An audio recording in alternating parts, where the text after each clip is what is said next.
Santo Deus Todo-Poderoso, graças te damos, Senhor, por mais um dia de vida. Graças te damos, Senhor, pela tua fidelidade, pelo teu amor, pelo teu cuidado, Senhor, para conosco. Graças te damos principalmente, Senhor, pela salvação em Cristo Jesus. Porque quando estávamos mortos em nossos delitos e pecados, o Senhor nos deu vida em Cristo. O Senhor fez de nós novas criaturas. Te louvamos, te agradecemos por isso. Senhor, que o teu nome seja exaltado, que o teu nome seja santificado, que o teu reino venha, que a tua vontade seja feita, Senhor. Assim na terra como é no céu. Ó Pai, dá a provisão diária, perdoe nossos pecados, tenha misericórdia de nós, Senhor. Por nossas palavras insensatas, por pensamentos impuros, por omissão, por todas as vezes que temos transgredido as tuas leis. Nesse momento, Senhor, vamos ouvir a tua santa palavra. Eu reconheço a minha total necessidade de ti. Sem ti, Senhor, eu nada posso fazer. Eu dependo totalmente de ti, Senhor. Pela tua graça, bondade e misericórdia, usa-me como instrumento teu para expor a tua palavra ao teu povo que aqui se reúne, Senhor. Fala aos nossos corações, ensina-nos, Senhor, pastoreia-nos, Senhor, através da tua palavra, que o teu Santo Espírito venha iluminar o nosso entendimento, para compreendermos, Senhor, a maravilha da tua lei. Conforta-nos, Senhor. Consola-nos, Senhor. Admoesta-nos, Senhor. Guia-nos, Senhor, pelas veredas da justiça. Os teus lábios, Senhor. E o meu presença, rocha nossa e redentor nosso. Em nome de Cristo Jesus. Amém. Meus irmãos, vocês sabem que nós temos trabalhado o livro de Daniel, certo? Mas eu, conversando com o pastor Mário, diante das atuais circunstâncias, pois passando por necessidades financeiras, problemas, crises, doenças, alguns têm perdido parentes, uma situação que vocês já conhecem muito bem, eu resolvi trazer também, além das nossas meditações em Daniel, algumas mensagens que vão trazer à memória aquilo que nos traz esperança. Vamos lembrar de algumas verdades importantes a respeito do nosso Deus, a respeito de seu caráter, de seu relacionamento conosco, as suas promessas e coisas desse tipo. E tem um salmo que ele tem acalentado corações de servos de Deus em momentos difíceis por muitos e muitos e muitos anos, há muito tempo. Talvez seja um dos salmos mais conhecidos da Bíblia. Provavelmente o texto mais conhecido do Antigo Testamento, que é o Salmo número 23. Vocês podem abrir já na Bíblia de vocês, o Salmo 23.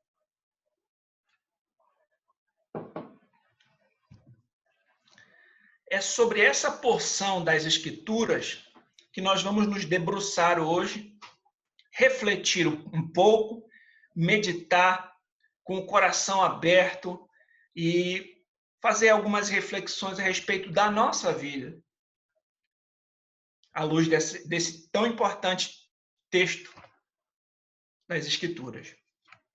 Todos encontraram? Vamos fazer a leitura, então, do Salmo? O Senhor é o meu pastor. Nada me faltará. Ele me faz repousar em pastos verdejantes. Leva-me para junto das águas de descanso. Refrigera minha alma. Guia-me pelas veredas da justiça, por amor do seu nome. Ainda que eu ande pelo vale da sombra da morte, não temerei mal nenhum, porque tu estás comigo. O teu bordão e o teu cajado me consolam. Prepara-me uma mesa na presença dos meus adversários. Unges-me a cabeça com óleo, o meu cálice transborda. Bondade e misericórdia certamente me seguirão todos os dias da minha vida. Para todo o sempre. Amém. Este salmo é um salmo de Davi. Não se sabe muito bem quando foi que Davi escreveu esse salmo. Alguns estudiosos entendem que ele escreveu já na sua velhice. Ou seja, na sua juventude, Davi pastoreou ovelhas. Posteriormente, ele foi um grande guerreiro e, posteriormente, um grande rei. E pensando a respeito do seu relacionamento com o Senhor, ele refletiu a respeito do relacionamento de um pastor com o seu rebanho e então fez essas profundas reflexões, né, a respeito do seu relacionamento com Deus como o seu pastor. Meus irmãos, é interessante nós notarmos dois textos nas Escrituras a respeito de Davi como um pastor. O primeiro texto se encontra em 1 Samuel 16:11. Diz assim: perguntou Samuel a Jessé: acabaram-se os teus filhos? Ele respondeu: ainda falta o mais moço, que está apacentando as ovelhas. Disse, pois, Samuel a Jessé: manda chamá-lo, pois não nos assentaremos à mesa sem que ele venha. Esse primeiro texto diz respeito a quando Samuel foi até a casa de Jessé, o pai de Davi, para ungir um dos seus filhos. E Davi não estava lá porque ele estava apacentando as ovelhas. E um outro texto interessante relacionado a Davi como um pastor de ovelhas encontra-se em 1 Samuel 17, do 34 ao 37. Diz assim: então disse Davi a Saul: teu servo apacenta as ovelhas de seu pai. E quando vinha um leão e um urso e tomava uma ovelha do rebanho, eu saía após ele e o feria, e livrava da sua boca. Quando ele se levantava contra mim, lançava-lhe mão à barba e o feria e o matava. Assim feria o teu servo o leão, como o urso, assim será este incircunciso filisteu. Como um deles, porquanto afrontou os exércitos do Deus vivo. Disse mais Davi: Senhor me livrou das garras do leão e das do urso, e me livrará da mão deste filisteu. Então disse Saul a Davi: vai, o Senhor seja contigo. Esse relato foi quando Davi foi conversar com o rei Saul a respeito de Golias. Então ele fala que quando ele pastoreava as ovelhas de seu pai e aparecia uma fera, poderia ser um leão ou um urso, para abocanhar uma das ovelhas, ele enfrentava as feras para salvar as ovelhas, né? Então, é interessante esses dois textos para mostrar que Davi conhecia muito bem as funções de um pastor e o relacionamento que um pastor tinha para com as suas ovelhas. Um pastor tem que apacentar as ovelhas. Um pastor tem que proteger as ovelhas. Um pastor tem que guiar as ovelhas. Um pastor precisa levar as ovelhas para um alimento, para pastos onde elas possam se alimentar. O pastor precisa levar as ovelhas para tomar água tranquila, para uma fonte de águas tranquilas onde elas possam matar a sua sede, né? Um pastor tem que proteger as ovelhas de feras que porventura possam aparecer. E refletindo a respeito desse relacionamento que um pastor tem para com o seu rebanho, ele refletiu a respeito do relacionamento de Deus para com ele mesmo, como o seu pastor. Vamos observar o versículo de número 1. O Senhor é o meu pastor, nada me faltará. O Senhor é o meu pastor. O termo hebraico aqui é Yahvé. É o Deus da aliança, é o Deus de Israel, é o Senhor dos senhores, é o Rei dos reis.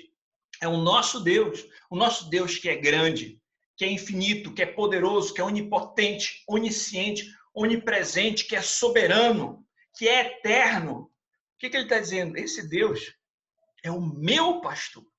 É interessante que aqui ele não usa o plural.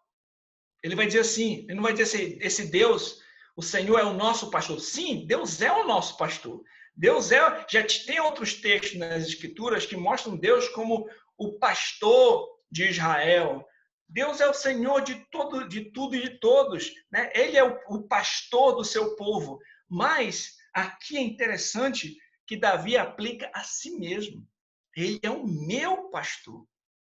Assim como Deus é o pastor de todo o seu rebanho, de todas as suas ovelhas, de toda a sua igreja, né? Hoje em dia, ele também é o nosso pastor. Ele é um pastor que conhece cada ovelha pelo nome.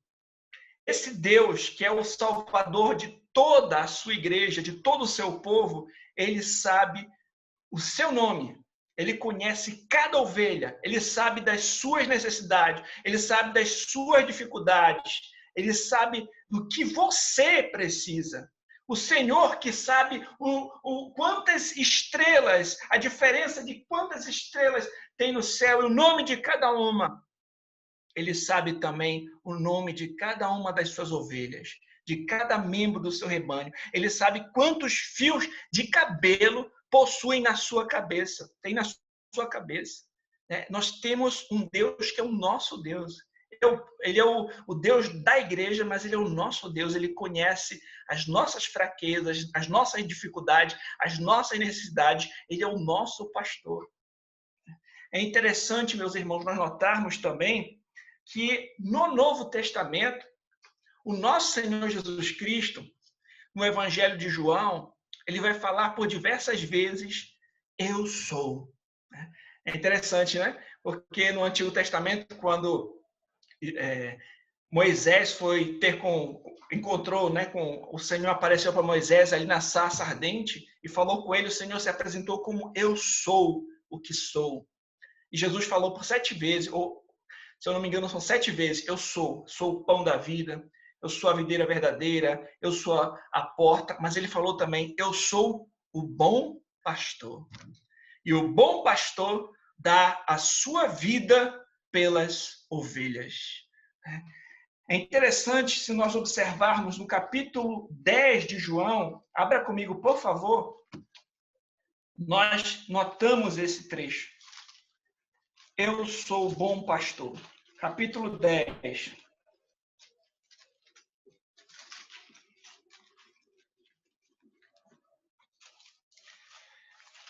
Diz assim,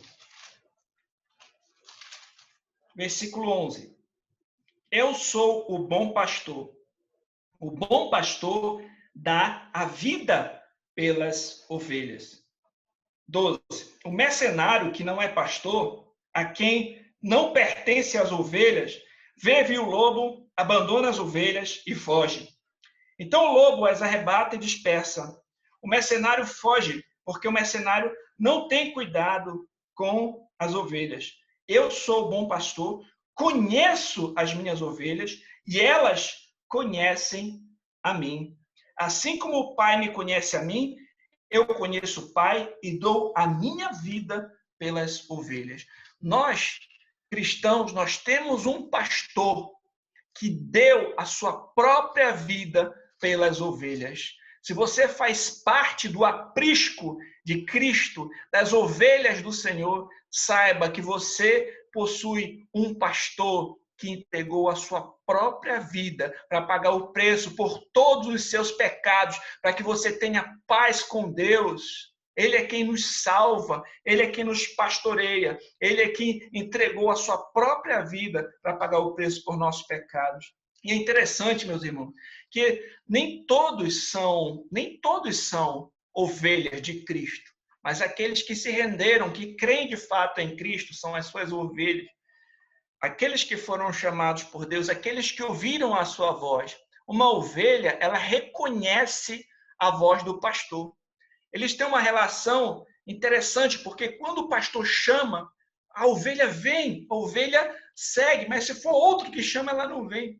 É interessante que quando alguns judeus foram falar com Jesus para tentar experimentá-lo, dizendo, olha, se tu és mesmo Cristo, fala logo, fala claramente. Aí Jesus vai dizer, olha, eu já disse, vocês não creram. Observe comigo o versículo 24 desse mesmo texto. Rodearam-no, pois, os judeus, interpelaram, até quando nos deixarás a mente em suspenso? Se tu és o Cristo, dize-o francamente. Respondeu Jesus, já vou-lo disse e não credes. As obras que eu faço, em nome de meu Pai, testificam a meu respeito. Mas não credes porque não sois das minhas ovelhas. As minhas ovelhas ouvem a minha voz. Eu as conheço, elas me seguem, eu mais perecerão e ninguém as arrebatará da minha mão. Aquilo que meu Pai me deu é maior do que tudo, e da mão do meu Pai ninguém pode arrebatar. Eu e o Pai somos um. Observe isso. Aqueles homens estavam experimentando Jesus. Se tu és mesmo Cristo, fala abertamente, fala com clareza. Eu já falei, vocês não creram porque vocês não são as minhas ovelhas. Por quê? As minhas ovelhas creem, elas ouvem a minha voz. Eu as conheço, elas me seguem. Eu lhes dou a vida eterna e elas jamais perecerão e ninguém as arrebatará das minhas mãos. Se nós estamos em Cristo, nós temos um pastor que cuida, que protege, que guarda as suas ovelhas. Se você está ouvindo agora a voz do pastor de Cristo, olha, ele é o bom pastor. Só no aprisco dele nós temos a vida eterna. Só nele nós temos segurança. Somente em Cristo nós somos livres da condenação. Nós somos livres das feras que querem nos destroçar e destruir a nossa vida. Só em Cristo nós temos paz com Deus. Só em Cristo nós temos vida eterna. Só em Cristo nós estamos guardados do mal. Vamos continuar então. Voltando lá para o nosso texto do Salmo 23, eu só trouxe aqui para a gente entender que Cristo falou que ele é o bom pastor, e que só em Cristo nós temos essa segurança para as nossas almas. E ele vai continuar, o Senhor é o meu pastor, nada me faltará. Aqui é uma relação de causa e efeito, ou seja, uma vez que o Senhor é o meu pastor, eu não vou ter falta de nada. Por quê? Porque o meu pastor cuida de mim, ele sabe o que eu necessito, ele vai satisfazer aquilo que eu necessito, as minhas necessidades básicas. Ele sabe o que eu preciso, Então não vai me faltar. Eu tenho satisfação, encontro satisfação no Senhor. Seja na abundância, seja na escassez, ele vai me dar o que eu necessito. É interessante, meus irmãos, quando nós lemos, por exemplo, Mateus, no capítulo 6, quando o Senhor Jesus vai falar para os seus discípulos não andarem ansiosos com aquilo que haviam de comer, de beber, de vestir. Por quê? Porque o Senhor que cuida até mesmo que veste os lírios do campo não vai vestir os seus filhos. O Senhor que alimenta até mesmo as aves dos céus não vai alimentar os seus filhos, Nós deveremos fazer o quê? Então, buscar, pois, em primeiro lugar, o reino de Deus e a sua justiça. E todas estas coisas, esse suprimento necessário para o dia, vão ser acrescentadas de acordo com a vontade do nosso Pai.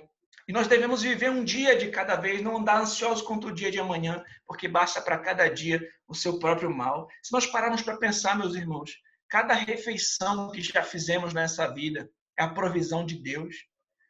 Se nós temos um teto, é a providência de Deus. Se nós temos o ar para respirar, é o bom pastor que tem pastoreado a gente, que tem dado aquilo que nós necessitamos. A cada refeição a gente tem que ser grato a Deus, até pela possibilidade da gente conseguir mastigar um alimento e conseguir digerir, é a graça de Deus. Até o ar que nós respiramos é o bom pastor que nos dá.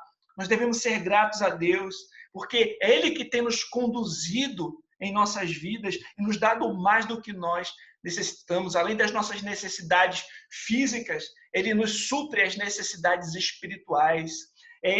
Jesus Cristo disse: eu sou o pão da vida, né? Um pão que perdura para a vida eterna. Ele falou de si mesmo como a água viva. O Senhor é quem cuida de nós fisicamente e espiritualmente, né? Então, essas ovelhas aqui, elas recebem o cuidado do pastor. Eu queria ler com vocês um trecho de Filipenses, no capítulo 4. Abra comigo, por favor. Aqui o apóstolo Paulo fala do versículo 11. Digo isto não por causa da pobreza, porque aprendi a viver contente em toda e qualquer situação. Tanto ser estar humilhado, como também ser honrado. De tudo, em todas as circunstâncias, já tenho experiência tanto de fartura como de fome, assim de abundância como de escassez. Tudo posso naquele que me fortalece. Paulo enfrentou dificuldades, teve momentos que ele aprendeu a se satisfazer com a provisão divina, né? Então, teve momentos que ele tinha mais do que necessitava, teve momentos que foram escassos, mas ele aprendeu que no Senhor ele poderia superar o que fosse preciso, ele encontrava satisfação, ele encontrava descanso, ele encontrava, né, aquilo que ele necessitava para enfrentar o que for. Tudo ele podia suportar naquele que lhe fortalece. Por quê? Porque o Senhor é o nosso pastor. Nada nos faltará. Ele vai nos satisfazer com o que é necessário. A graça do Senhor nos basta. Muitas vezes, meus irmãos, a gente tem mais do que a gente necessita e murmura. Tem muitas pessoas que murmuram tendo, às vezes, mais do que necessitam. Enquanto outros, às vezes, têm uma situação menor financeiramente falando ou de mantimentos e entenderam dar graças a Deus. Então, nós temos que estar satisfeitos com aquilo que Deus nos dá, seja na abundância ou seja naquilo que é básico e necessário. O Senhor cuida de nós, né? Então, Ele é o nosso pastor. E o texto prossegue ainda, meus irmãos. No verso 2, diz assim: Ele me faz repousar em pastos verdejantes. O que isso quer dizer? Ainda falando a respeito do pastor e das ovelhas, isso aqui para a gente às vezes parece que é simples, só que a gente tem que lembrar do contexto lá do Oriente, que não é um contexto como aqui no Brasil. Por exemplo, eu estou aqui em Tucuruí, todo canto que eu vejo é verde, é floresta, várias árvores, mas não, lá é um ambiente deserto. Então, para chegar em um pasto verdejante, um ambiente adequado para que as ovelhas pudessem comer, os pastores tinham que guiá-las, os pastores tinham que levá-las, os pastores tinham que conduzi-las a esses locais, tinham que caminhar, talvez por longo tempo, até encontrar um local onde elas pudessem descansar e comer, né? Então, aqui diz respeito à sua provisão em relação à comida. Leva-me, me faz repousar em pastos verdejantes. E continua: leva-me para junto das águas de descanso. Em outras versões está águas tranquilas. Por quê, meus irmãos? Porque as ovelhas não bebem água em fontes onde são águas correntes, fortes, assim. Elas precisam tomar água em águas tranquilas. né? Eu estava lendo um pouco a respeito das ovelhas. É interessante, tem algumas características das ovelhas que são interessantes a gente saber para entendermos bem essa ilustração que é usada aqui. Ó. Por exemplo, as ovelhas são animais indefesos, que se perdem com facilidade. As ovelhas podem passar longos períodos sem água, porém, quando elas chegam a beber água, né, elas bebem vários e vários litros quando surge a oportunidade. As ovelhas elas precisam ser conduzidas, elas precisam de cuidados constantes. Em contraste com as cabras, que são bastante independentes, as ovelhas dependem do pastor para encontrar água. Então, elas é um animal dependente. Elas praticamente não sobrevivem sem a ajuda do pastor. As ovelhas são criadas não por sua carne, sim por sua lã, seu leite e para a reprodução. E elas precisam ser conduzidas, ou seja, é um animal indefeso que precisa de cuidado constante, que precisa de direção, que precisa ser levado até onde tem água. Se deixar ela sozinha, possivelmente ela vai se desviar, ela vai cair num buraco, um animal vai devorá-la. Então é o cuidado do pastor que faz com que ela tenha aonde comer. É o cuidado do pastor que faz com que ela tenha aonde beber. E aqui, meus irmãos, está mostrando mais uma vez que Deus provê as necessidades essenciais da vida. Que assim como um pastor se preocupa com as suas ovelhas, do que elas vão comer, do que elas vão beber, de como elas vão suprir as suas necessidades, assim Deus se preocupa com as necessidades dos seus filhos. Deus cuida, pastoreia, guarda os seus filhos. Isso é maravilhoso, meus irmãos, principalmente no momento que a gente está passando. Talvez alguns de vocês possam estar ansiosos pela situação, as circunstâncias, a gente pensar, nossa, que situação a gente está passando, né? Muitas pessoas estão doentes, algumas pessoas estão com problemas financeiros graves, outras pessoas não conseguiram auxílio do governo, outras, foram demitidas, mas nessas horas a gente tem que lembrar, né, que nós temos um pastor que controla todas as coisas, que nos conhece, que sabe das nossas necessidades, e assim como um pastor que cuida de ovelhas, né, o nosso Deus cuida de nós. A gente não pode esquecer disso. A gente tem que confiar no nosso Supremo Pastor, que é o Senhor. Certo, meus irmãos? Vamos avançar um pouquinho. Quando ele diz assim: guia-me pelas veredas da justiça, por amor do seu nome. Veredas são caminhos. Veredas da justiça, aqui tem a noção de caminhos retos, de caminhos corretos, de caminhos justos. É o caminho reto em que a ovelha precisa andar. Como eu falei para vocês, se a ovelha ficar a própria vontade dela, ela pode seguir um caminho torto, ela pode facilmente se desviar, cair num buraco, ser devorada por uma fera. Né? E é interessante também, meus irmãos, em outra passagem das Escrituras, o Senhor também fala a respeito de um pastor que deixa 99 ovelhas para ir atrás da que se perdeu, para mostrar como cada ovelha do seu rebanho é importante, né? Mas aqui o ponto é o seguinte, que o Senhor nos guia pelo caminho reto, pela vereda certa. Observe comigo o Salmo 27, no versículo 11. Diz assim: ensina-me, Senhor, o teu caminho e guia-me por vereda plana, por causa dos que me espreitam. É um caminho reto, o teu caminho. Meus irmãos, o Senhor sabe o que é melhor para nós. O Senhor nos dirige os passos. É interessante que em outras passagens das Escrituras, por exemplo, tem uma passagem que diz assim: lâmpada para os meus pés, Luz para o teu caminhar é a tua palavra. Ou o Salmo 1, quando diz assim: bem-aventurado o homem que não anda no conselho dos ímpios, não se detém no caminho dos pecadores, nem se assenta na roda dos escarnecedores.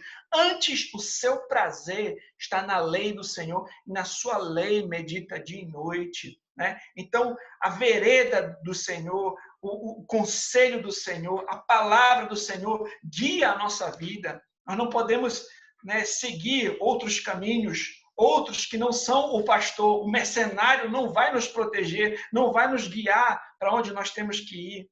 Né? Então, a gente tem que tomar cuidado com os falsos mestres, com os falsos ensinos, com os falsos caminhos, porque é o Senhor que nos guia na vereda da justiça.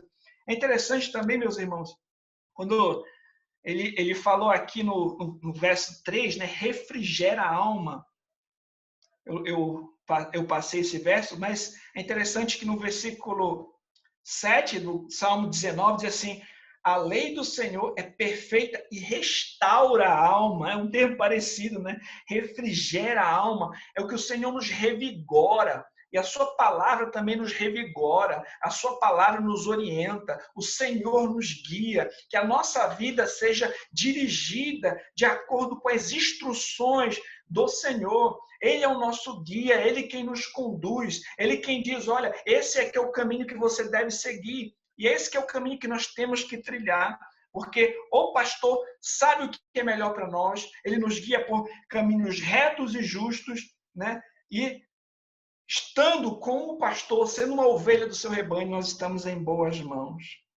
São coisas importantes a nós considerarmos até aqui. Nós vimos então nesse primeiro ponto que o Senhor é o nosso pastor. Você pode dizer que ele é o seu pastor, se você de fato é um cristão, se você de fato é um filho de Deus, se você de fato está na aliança com o Senhor, você pode dizer, o Senhor é o meu pastor. Ele me conhece pelo nome. Ele sabe da minha vida, dos meus problemas, das minhas necessidades. O Senhor, ele me conduz. O Senhor me leva para veredas e me faz repousar em pastos verdejantes. Ele me leva para águas tranquilas. Ele refrigera a minha alma. Ele traz revigor para a minha vida. Ele me revigora a minha vida. Ele me guia por caminhos retos. Então, esse é o nosso bom pastor. Esse é o nosso Senhor, a quem nós podemos confiar, que nos guarda. E por que ele faz isso? É porque nós merecemos? É porque nós somos demais? Não. Aqui o versículo 3, na parte B, responde: por amor do seu nome. O Senhor faz para a sua própria glória. É interessante se nós abrirmos Efésios 2:7, por favor, abra comigo. Efésios 2:7. Meus irmãos, nenhum de nós somos merecedores de nada disso. Nós somos pecadores. O Senhor nos salvou pela sua graça e misericórdia, enviando seu Filho para morrer por nós. Senhor,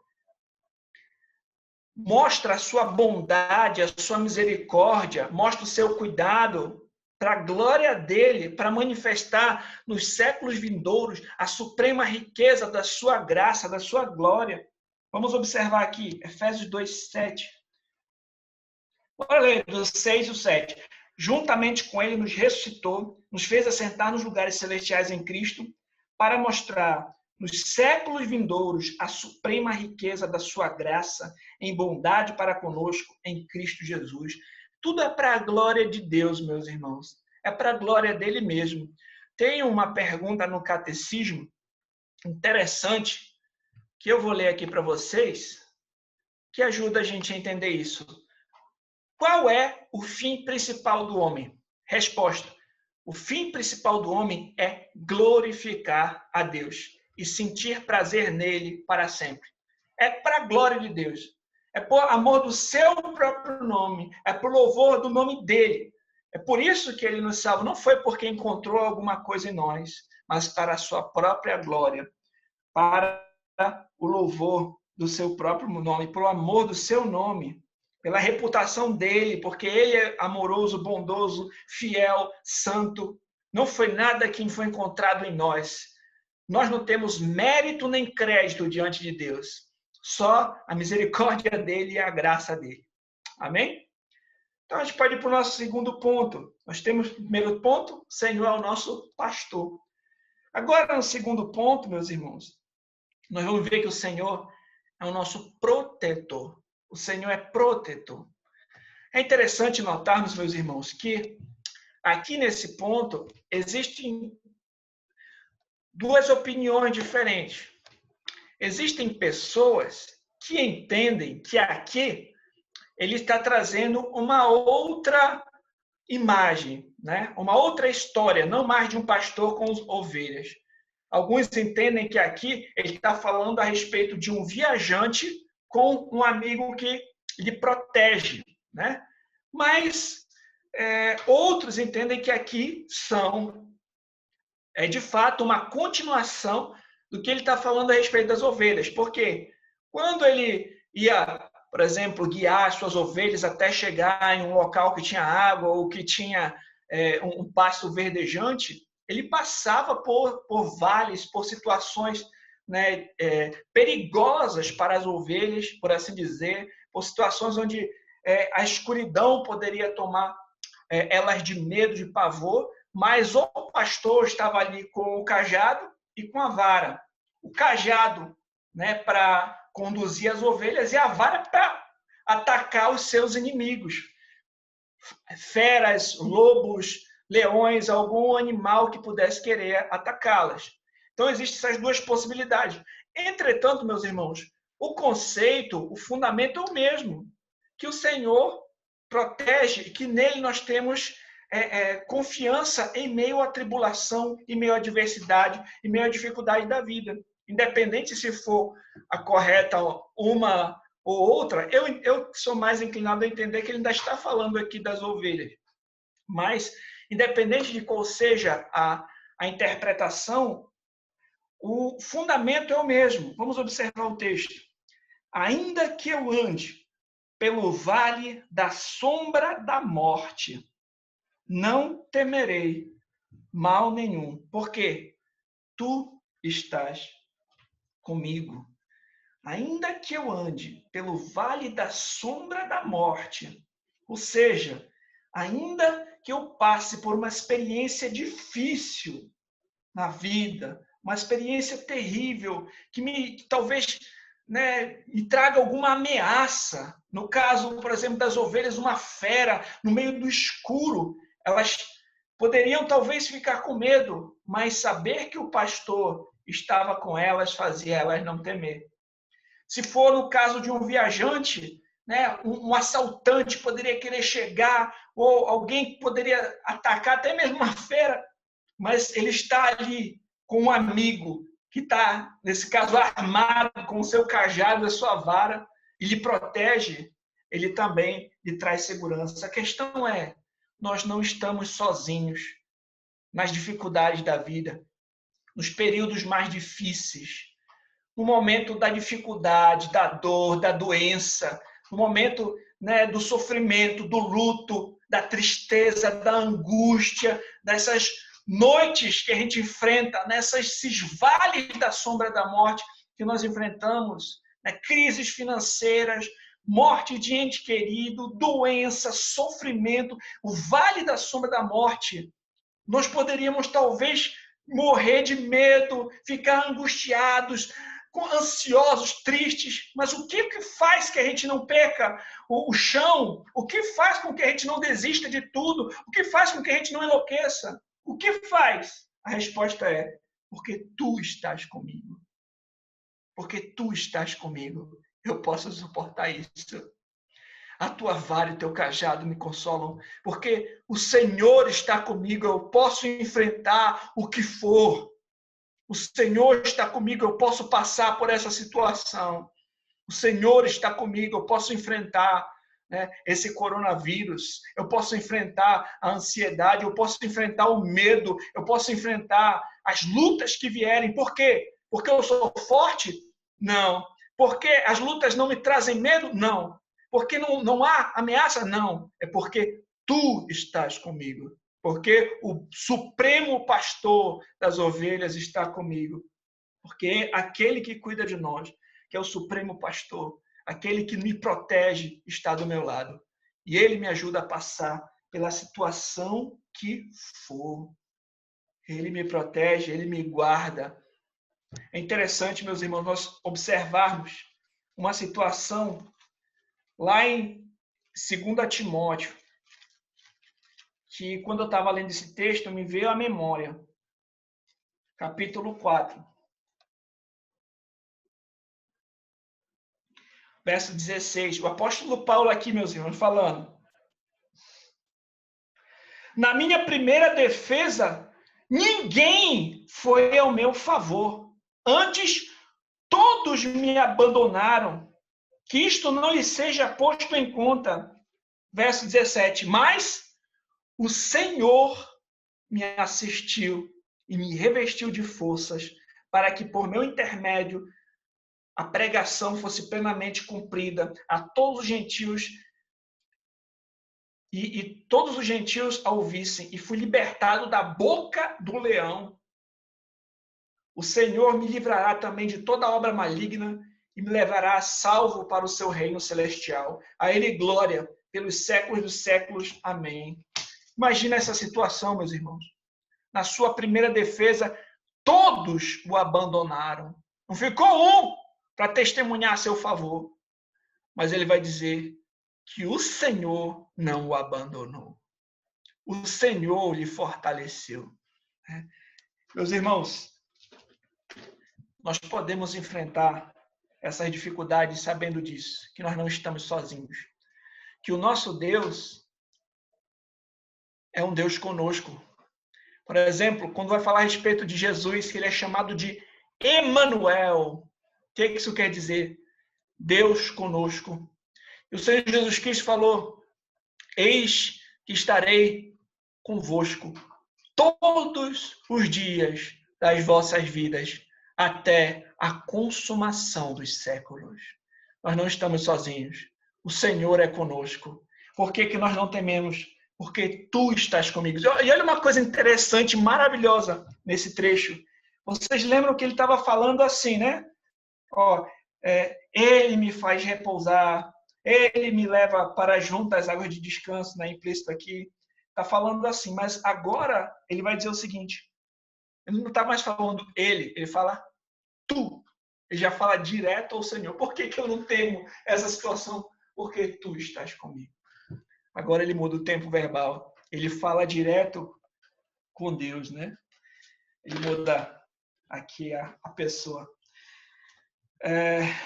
Meus irmãos, vamos avançar mais um pouco. Tinham 2 versículos que eu esqueci de ler, mas eu acho que vale a pena a gente dar uma checada também, que é 1 Pedro 2, 25. 1 Pedro, vamos observar lá?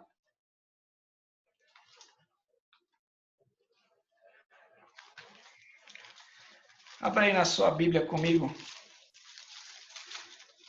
1 Pedro 2, 25. Diz assim: porque estavas desgarrados como ovelhas, agora, porém, vos convertestes ao pastor e bispo da vossa alma. Interessante essa figura, né? Nós estamos desgarrados, nós estamos como ovelhas desgarradas, mas nos convertemos ao pastor e bispo da nossa alma. Nós temos um pastor da nossa alma e bispo, que é o nosso Senhor Jesus Cristo. E ainda em 1 Pedro, no capítulo 5, no versículo 4, diz assim: ora, logo que o supremo pastor se manifestar, recebereis inacessível coroa da glória. Então, quando o supremo pastor, Cristo também é chamado de supremo pastor, se manifestar. E aqui em Hebreus 13, 20. Ora, o Deus da paz, que tornou a trazer dentre os mortos a Jesus, nosso Senhor, o grande pastor das ovelhas, pelo sangue da eterna aliança. Cristo é o grande pastor das ovelhas.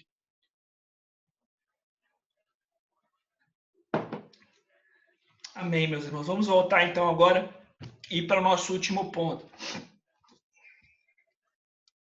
Aqui, ele vai mudar a cena, né?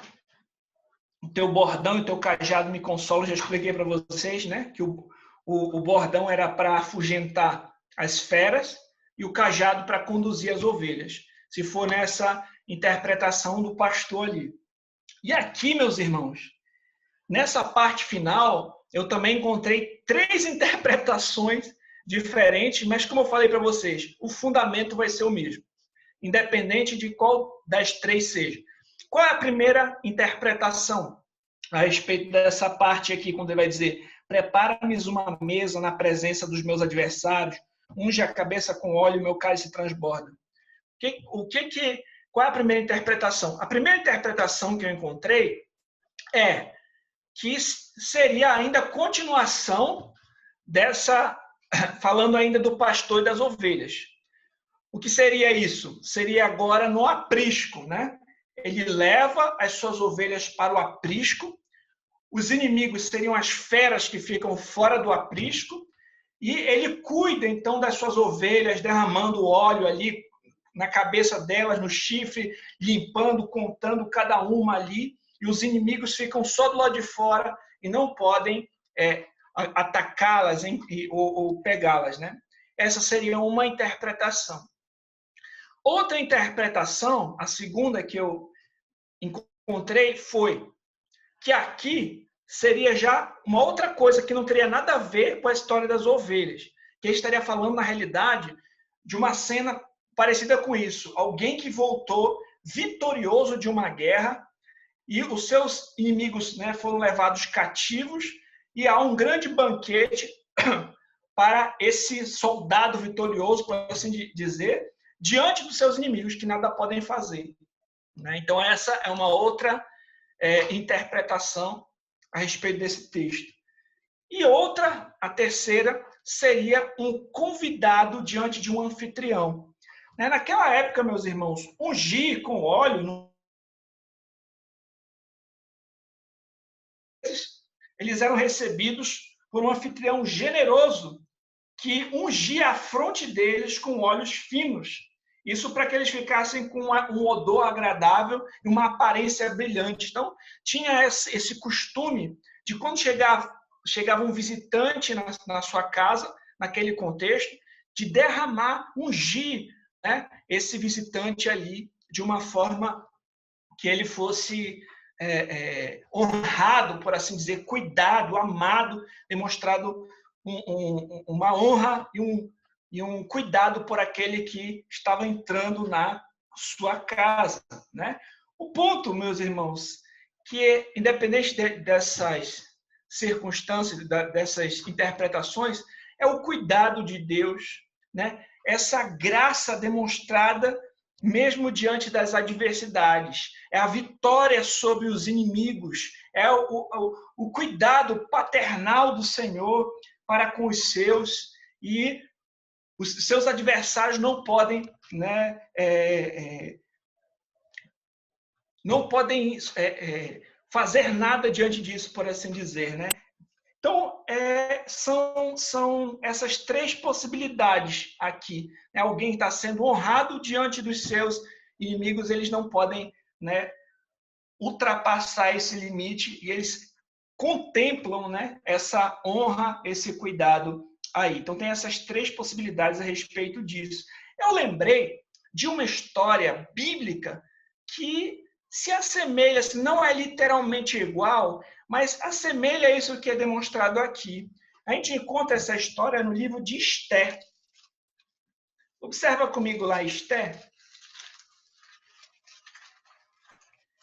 Quando fala no capítulo 6 a respeito de Amã e Mordecai.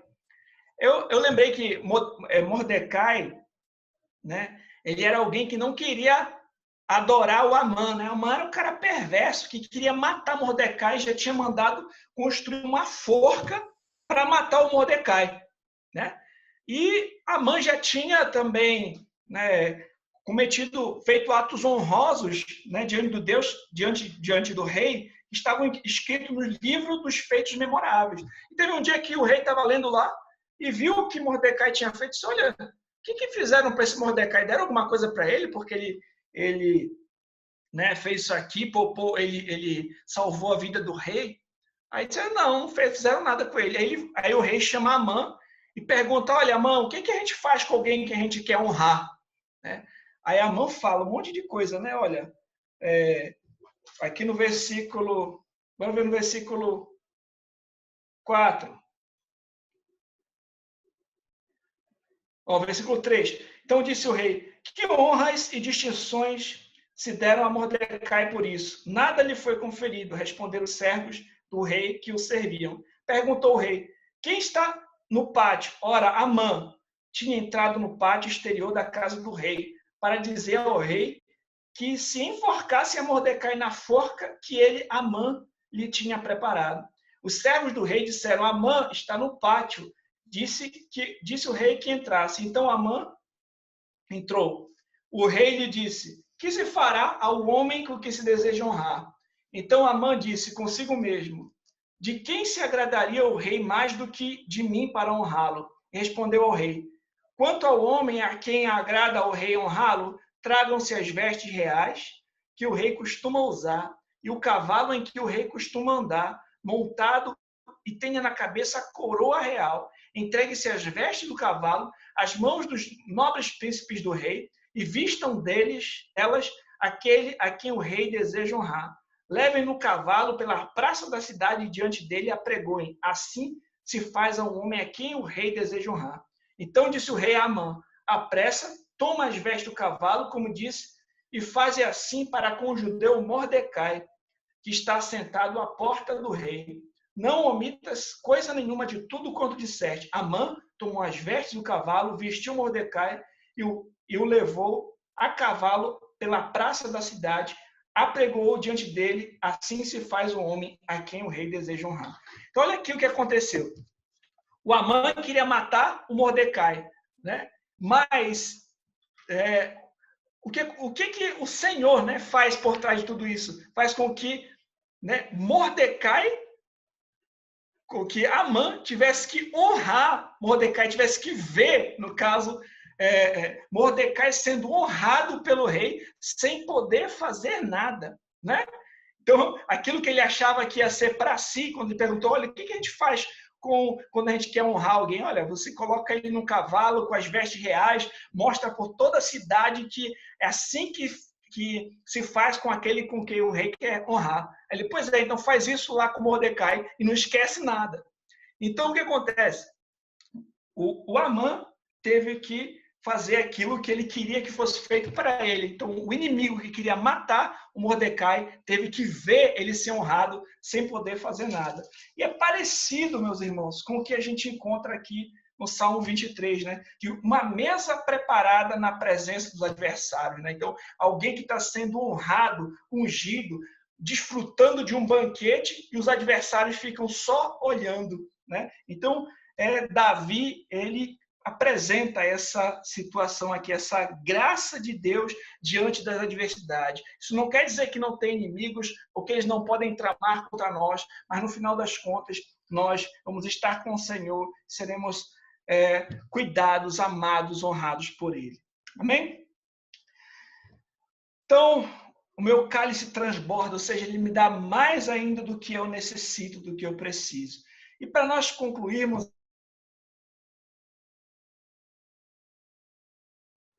e misericórdia certamente me seguirão todos os dias da minha vida, e habitarei na casa do Senhor para todo o sempre.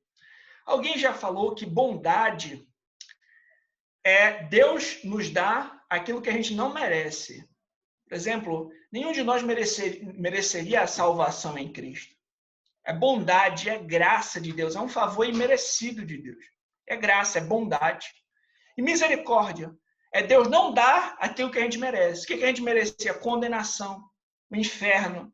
Mas Ele não nos dá isso porque Cristo né, assume a nossa pena e sofre no nosso lugar, é morto, sepultado, ao terceiro dia ressuscitou. Então, bondade é Deus nos dar aquilo que a gente não merece, e misericórdia é Deus não nos dar aquilo que a gente merece. E ele fala que a bondade e a misericórdia certamente me seguirão. É como se a gente fosse perseguido por bondade e misericórdia. Que coisa maravilhosa. Todos os dias da minha vida. E habitarei na casa do Senhor para todo o sempre. Alguns entendem que aqui, né, ele está falando a respeito do templo do Senhor no Antigo Testamento, onde eles iam para adorar a Deus. Mas isso extrapola, meus irmãos. Vai para além. A casa do Senhor, por exemplo, como o Senhor Jesus Cristo fala, na casa do meu Pai há muitas moradas, né? Então, hoje, por exemplo, nós não temos mais a necessidade de estarmos, sabe, restritos a um local somente, ou só aquele templo. Nós sabemos que, por exemplo, no Novos Céus e Nova Terra, não haverá santuário, porque o Senhor e o Cordeiro serão o santuário, né? Que nós vamos viver em novos céus e nova terra. Então, ele fala de, nossa, o meu desejo agora é adorar a Deus. No contexto dele era estar no templo adorando a Deus, mas com essa perspectiva da cidade celestial também, talvez, né, de estar na eternidade. Então, isso diz respeito a bênçãos que se iniciam aqui, mas perduram para a eternidade. Por exemplo, nós nos reunimos como igreja, quando nós podemos estar no culto público adorando a Deus, o nosso desejo está ali glorificando a Deus, mas esse deleite que a gente desfruta de domingo a domingo, né, ele vai perdurar para a eternidade de maneira plena, né? Nós vamos estar, de fato, na presença do Senhor para todo sempre. Isso é maravilhoso, meus irmãos, de saber. Observe isso aqui. Habitarei na casa do Senhor para todo sempre. Abra comigo Apocalipse capítulo 22.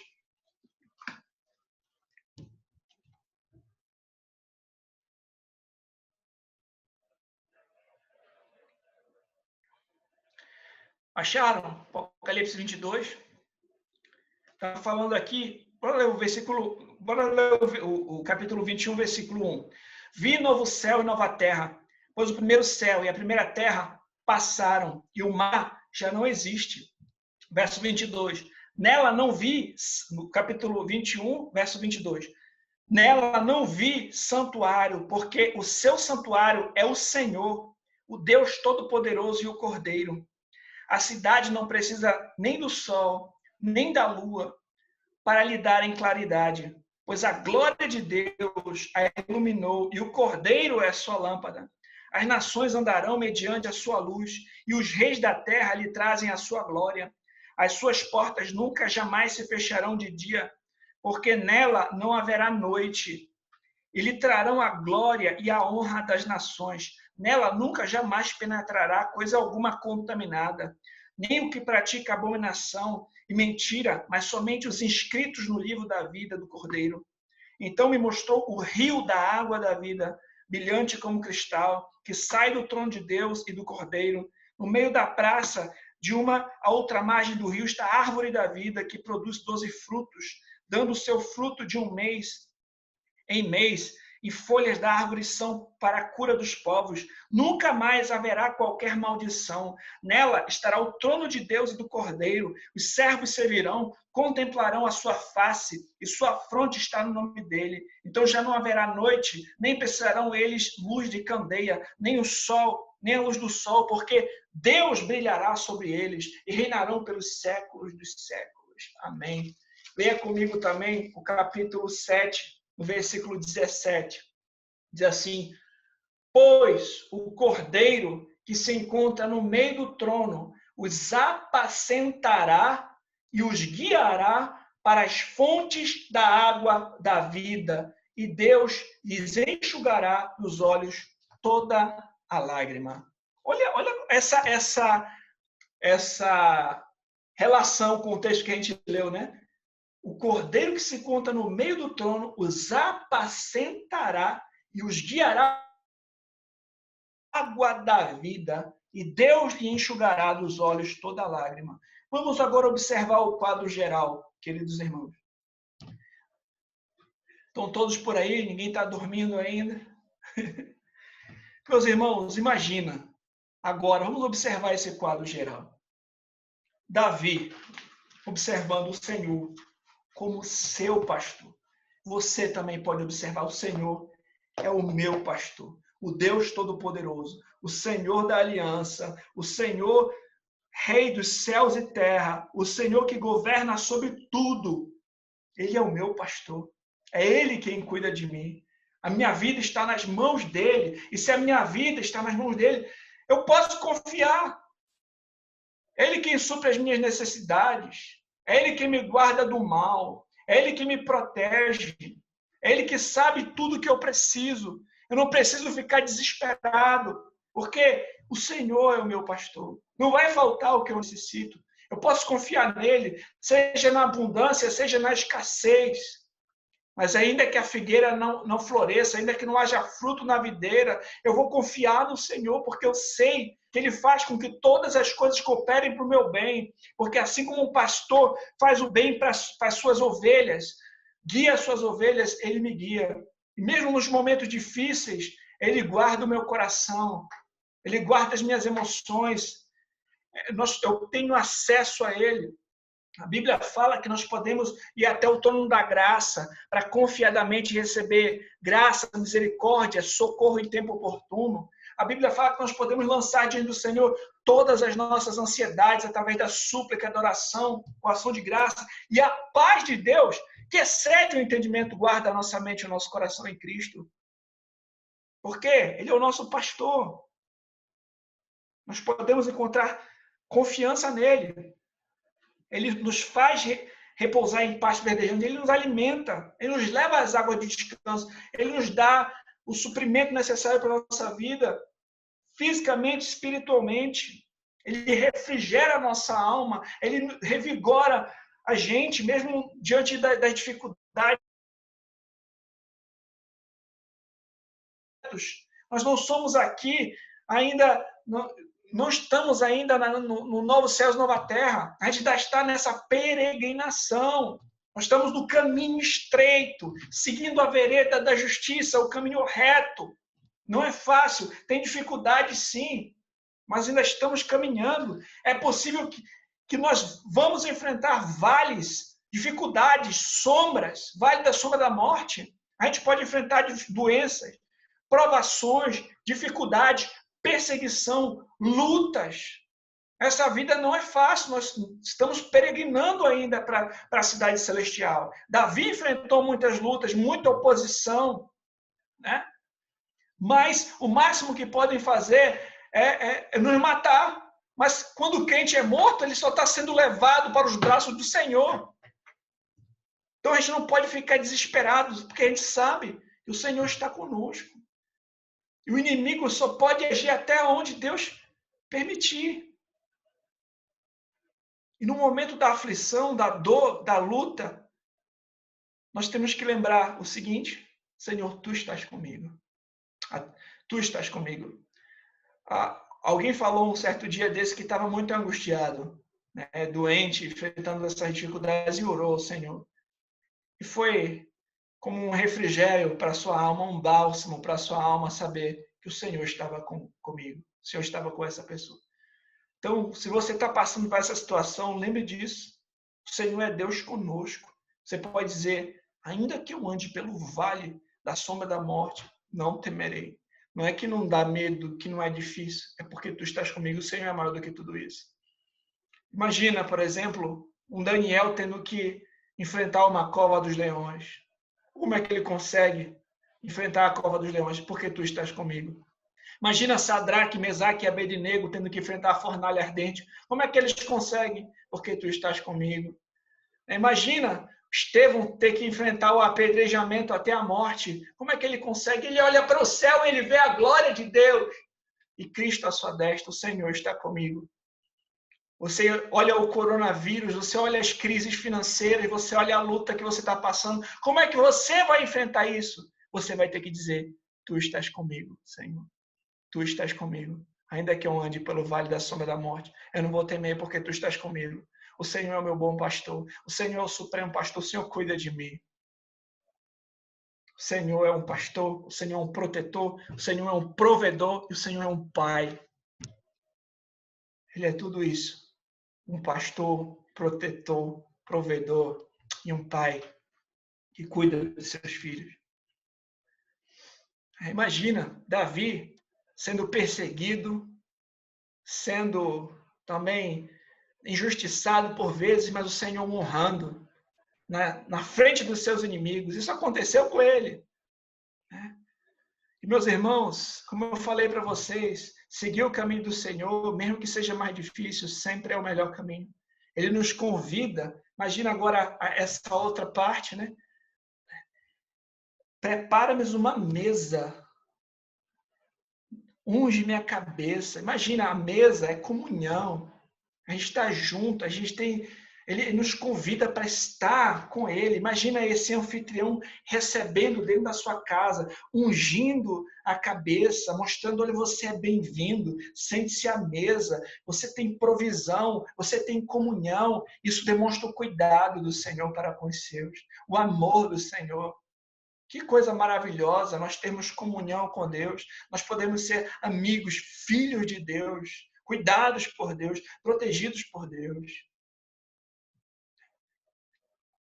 E, meus irmãos, no final das contas também, meus irmãos, aqueles que fazem parte do rebanho do Senhor vão ser separados para sempre dos ímpios, dos inimigos, né? Dos inimigos do Senhor.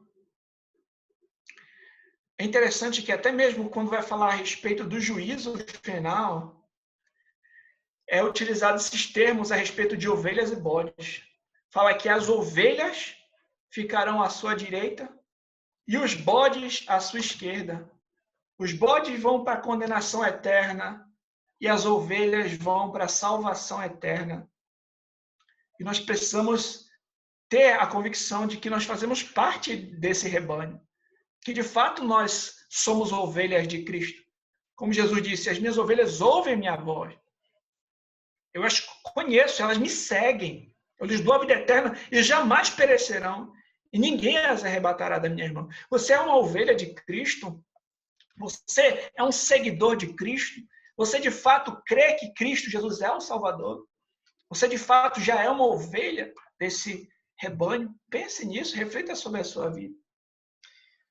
E também, meus irmãos, ele fala que a bondade e a misericórdia eles seguirão todos os dias da sua vida. Que coisa maravilhosa nós sermos perseguidos por bondade, por misericórdia de Deus. Isso não quer dizer que nós não vamos enfrentar aflições ou dificuldades nessa vida, mas que Deus faz com que elas cooperem para o nosso bem, que Deus cuida dos seus. E aí, Davi, diante de tudo isso, tinha um Deus que é o seu pastor, que é o seu provedor, que é o seu protetor, que cuida dele. O que ele vai querer fazer? Ele vai querer adorar a Deus. Ele vai dizer, né? Habitarei na casa do Senhor para todo sempre. Ele vai querer estar na casa do Senhor. Ele vai querer adorar a Deus, glorificar a Deus. E essa adoração começa aqui, meus irmãos, mas perdura para toda a eternidade.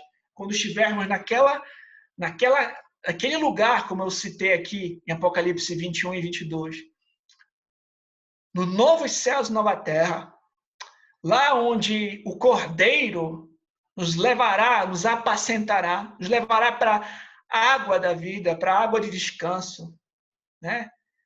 Onde não haverá mais mal, nem santuário haverá, não haverá templo, porque o Senhor e o Cordeiro são templo. O mal não entrará mais lá, todos os problemas acabarão, não haverá mais maldição nenhuma, nem impiedade. É para lá que nós estamos caminhando. Então, isso também tem que nos fortalecer enquanto nós estamos na jornada, nós lembrarmos para onde nós estamos indo, para onde aqueles que fazem parte do aprisco de Cristo estão caminhando, para a cidade celestial, onde habitaremos para sempre com o Senhor. Não haverá mais coronavírus, não haverá mais desemprego, não haverá mais desgraças, não haverá mais miséria, não haverá mais notícias de corrupção, não haverá mais, porque o Senhor vai fazer novos todas as coisas. E é para lá que nós estamos indo, nós fazemos parte do rebanho do Senhor, do aprisco do Senhor. Portanto, meus irmãos, vamos glorificar a Deus, vamos confiar no Senhor, vamos confiar de que nós temos um bom pastor, que cuida de nós, que nos ama, que nos pastoreia, que sabe das nossas necessidades, que está ao nosso lado diante da aflição, que vai nos livrar do mal, que vai nos cuidar, que vai nos levar para novos céus e nova terra, e no final das contas vai ter o seu nome glorificado em tudo isso. Vamos refletir a respeito disso, refletir a respeito da nossa vida e pensar onde é que está a nossa confiança. Para nós concluirmos aqui, eu trouxe a resposta do Catecismo de Heidelberg, que eu gosto muito e eu acho que é sempre proveitoso nós lembrarmos. Qual é o seu único fundamento na vida e na morte? Meu único fundamento é o meu fiel Salvador Jesus Cristo. A Ele pertenço em corpo e alma, na vida e na morte, não pertenço a mim mesmo. Com seu precioso sangue Ele pagou por todos os meus pecados e me libertou de todo o domínio do diabo. Agora Ele me protege de tal maneira que, se é a vontade do meu Pai do céu, não perderei nem um fio de cabelo. Além disso, tudo coopera para o meu bem. Por isso, pelo Espírito Santo, Ele também me garante a vida eterna, me torna disposto a viver para Ele, daqui em diante, de todo o coração. Vamos refletir a respeito dessas preciosas verdades. Se a situação estiver difícil aí, lembre-se disso, meus irmãos. Vocês têm um pastor, vocês têm alguém que está cuidando de tudo. E o Senhor é o nosso pastor. O Senhor é o seu pastor. O Senhor é o meu pastor. Nada me faltará. Ainda que andemos, meus irmãos, por vales sombrios, por momentos difíceis, Ele está conosco. E Ele está nos levando para uma habitação celestial, onde toda essa dor e sofrimento vai passar e não tem como se comparar com a glória que há de ser manifesta para aqueles que nos esperam. Tá bom, meus irmãos? E Deus abençoe grandemente cada um de vocês, cada um de nós, que essas palavras venham trazer um refrigério para nossas almas, que as palavras do Senhor venham trazer esse renovo, esse vigor, essa lembrança de que nós temos um bom pastor que cuida de nós e nos guarda, nos livra, nos protege e nos guia para a glória dele mesmo. Em nome de Jesus, amém. Santo Deus Todo-Poderoso, louvado seja o teu nome, Pai. Que maravilha é saber, Senhor, que o Senhor é o nosso pastor. Oh, Pai, nós sabemos que não sentimos falta de nada, porque o Senhor sabe, Pai, o que nós necessitamos, o Senhor cuida de nós. Oh, Pai, nós sabemos que podemos orar a Ti, podemos clamar a Ti, podemos buscar socorro em Ti. Oh, Deus, graças Te damos porque o Senhor tem nos pastoreado, o Senhor tem cuidado de nós, o Senhor tem nos provido, Senhor, alimento, água, Senhor, vestes e ainda mais do que nós necessitamos, Senhor. O Senhor tem cuidado de nós fisicamente, espiritualmente. O Senhor cuida de nós em toda a inteireza do nosso ser, Pai. Graças te damos, Senhor, porque sabemos que não estamos sozinhos, que diante das tempestades da vida, Senhor, diante do vale da sombra da morte, da noite escura da alma, sabemos que Tu estás comigo, Tu estás conosco. É por isso que nós não tememos, Senhor. É por isso que nós não nos desesperamos. É por isso que nós não gritamos e ficamos desesperados, porque o Senhor cuida de nós. O Senhor guarda o nosso coração, a nossa mente em Cristo. Graças te damos porque o Senhor, Pai, cuida de nós como um Pai. O Senhor nos convida para sentar à mesa contigo. O Senhor unge a nossa cabeça, o Senhor habitará conosco eternamente, a tua bondade, a tua misericórdia tem nos guardado, Pai. Louvado seja o teu nome por tão preciosas verdades, que o nosso coração seja confortado, consolado, Senhor, por ti nesses tempos de angústia, Senhor. Acalanta a nossa alma, Senhor, revigora a nossa alma, Senhor. E se alguém aqui, Pai, ainda não te conhecem, que a boa voz do bom pastor seja ouvida por eles, Senhor, e sejam, Senhor, que venham se render a Cristo, encontrar salvação, Pai, como o Senhor Jesus Cristo falou, Senhor. Vinde a mim todos vós que estáis cansados e sobrecarregados, e eu vos aliviarei. Ó Pai, o jugo é suave, o fardo é leve, aqueles que descansam em Cristo, que possamos, Senhor, encontrar esse alento, esse sossego, essa salvação todos em Cristo, Pai, em nome de Jesus Cristo, Senhor. Olha para cada ovelha desse rebanho, fortalece, pastoreia, guarda, ó Supremo Pastor, que o Senhor venha nos conduzir triunfante, Senhor, para aquele grande dia, onde o Senhor fará novas todas as coisas para a glória do teu nome. Amém. Amém.